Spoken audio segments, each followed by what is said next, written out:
नमस्कार मित्रों, मैं राजीव रंजन प्रसाद। प्राचीन भारत के इतिहास की 10 में से 8 पुस्तकें हर्यंक वंश से आरंभ होती हैं। मुझे आश्चर्य है कि बृहदत्थ वंश से क्यों नहीं।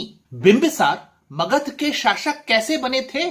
हर्यंक वंश की स्थापना कैसे हुई थी? हाँ, बिल्कुल वैसे ही जैसे शैशुनाग वंश की हुई, जैसे नंद वंश की हुई, जैसे मौर्य वंश की हुई, जैसे शुंग राजवंश की हुई। अर्थात विलासी अथवा कमजोर हो चुके शासक की अलोकप्रियता का लाभ उठाकर किसी नायक, किसी सामंत अथवा किसी सेनापति ने सिंहासन हथिया लिया। बृहद्रथ वंश के अंतिम शासक थे रिपुंजय, जिनकी उनके ही मंत्री पुलिक ने हत्या कर दी। पुलिक ने अपने बेटे बालक को सिंहासन पर बिठाया ही था कि बृहद्रथ वंशीय सम्राट रिपुंजय के एक सामंत भट्टिय ने विद्रोह कर दिया। इस बगावत में नए नए राजा बने बालक की हत्या कर दी गई और अब सिंहासन पर भट्टिय ने अपने बेटे बिंबिसार को बिठाकर राज तिलक किया। इस तरह 543 ईसा पूर्व में आरंभ हुआ हर्यंक वंश। जब इस कड़ी से आगे के अतीत को गढ़ने वाले इतिहासकार हैं, तो फिर अनेकों साहित्यिक और पुरातात्विक साक्ष्यों के उपलब्ध होते हुए भी बृहद्रथ वंश के इतिहास को स्थापितों ने लिखने की जहमत क्यों नहीं उठाई? पाठ्य पुस्तकें इस महत्व के संदर्भ से बच दुबक कर क्यों निकलती रहीं? क्या इसलिए कि यदि बृहद्रथ वंश के इतिहास की गहराई में जाएं तो महाभारत को इतिहास मानने की बाध्यता हो जाती है।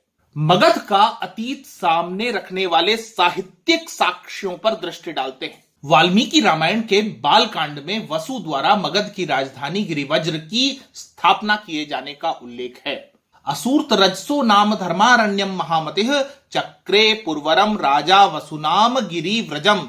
इस वसु के द्वारा बसाया गया गिरिव्रज नाम का नगर उनके ही नाम से वसुमती कहलाया। ऐसा नगर जिसके चारों ओर 5 श्रेष्ठ पर्वत सुशोभित थे।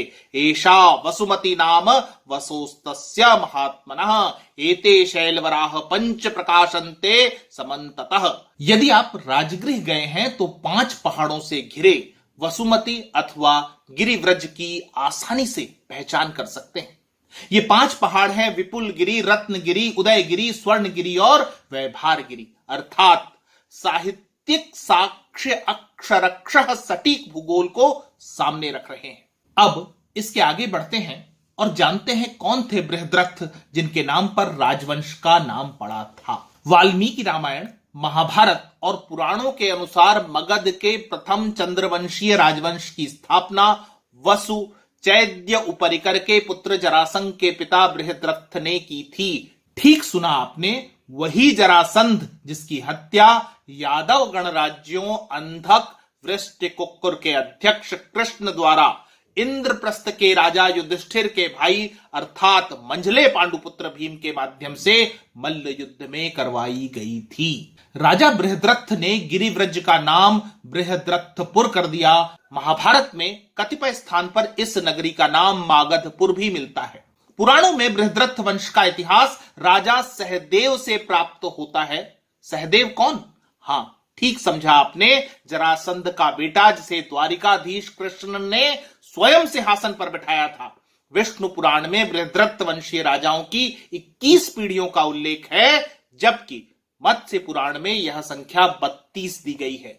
मत्स्य पुराण का यह संदर्भ देखें, द्वातिंशति नृपाः हुएते भवितारो बृहद्रथाः पूर्ण वर्ष सहस्त्रंतु तेषाम राज्यम भविष्यति। अर्थात मगध पर बृहद्रथ वंश के कुल 32 राजाओं ने लगभग 1000 वर्षों तक शासन किया। क्या केवल साहित्यिक साक्ष्य ही? राजगीर से 3 किलोमीटर की दूरी पर स्थित है जरासंध का अखाड़ा। वही स्थान जहां मल्ल युद्ध का निष्णात जरासंध प्रतिदिन वर्दिश करता पहलवानों के साथ कुश्ती किया करता था। भीम के साथ उसका आखिरी मल्ल युद्ध भी इसी स्थान पर हुआ था। इतिहास इस अखाड़े की पुरातनता के साक्ष्य प्रदान करता है। साथ ही एक गुफा तदयुगीन पुरातन अवशेष है जहां जरासंध का कोषागार होने की बात कही जाती है। राजगृह में ही मनियार मठ महाभारत कालीन पुरातात्विक महत्व का स्थल है। यह एक अष्टकोणीय मंदिर है जिसकी बाह्य दीवारें गोलाकार हैं। महाभारत में इसका उल्लेख मणिनाग मंदिर के रूप में प्राप्त होता है। बृहद्रथ वंश के ज्ञात इतिहास के आलोक में कुछ बुनियादी बातें करते हैं जो वर्तमान इतिहास लेखन में अंतर्निहित छल कपट को सामने रखती है। प्रश्न यह है कि किस साहित्यिक साक्ष्य को इतिहास माना जाएगा और किसे मिथक, इसका पैमाना किसने तय किया है। समाज शास्त्र की बात करें तो महाभारत अपने समय के लोगों, उनके जीवन यापन, उनके पहनावे, उनकी राजनीतिक समझ आदि की बारीक विवेचना प्रदान करता है। इतिहास पर बात करें तो बहुत सी कड़ियां जुड़ जाती हैं। उदाहरण के लिए राज तरंगिणी में कनिष्ठ पांडुपुत्र सहदेव द्वारा कश्मीर में स्थापित राज्य से आरंभ कर 11वीं सदी तक के राजाओं का क्रमवार वर्णन है। ऐसा ही एक और उदाहरण दक्षिण भारत के काकतीय राजाओं की वंशावली के क्रम में मिलता है। इस वंशावली के अनुसार युधिष्ठिर के बाद परीक्षित सम्राट बने।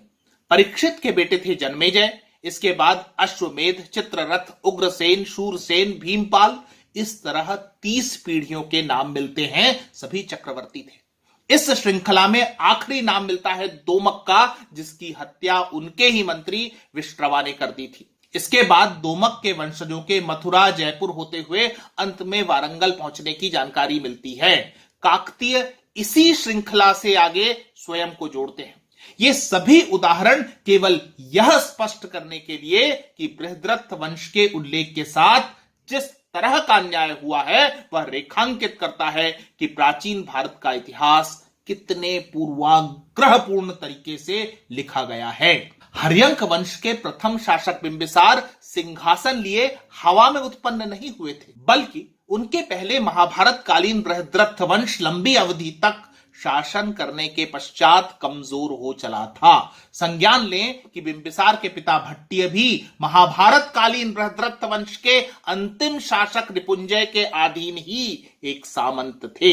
इस आधार पर हर्यंक राजवंश महाभारत से जुड़ती हुई इतिहास की महत्वपूर्ण कड़ी है।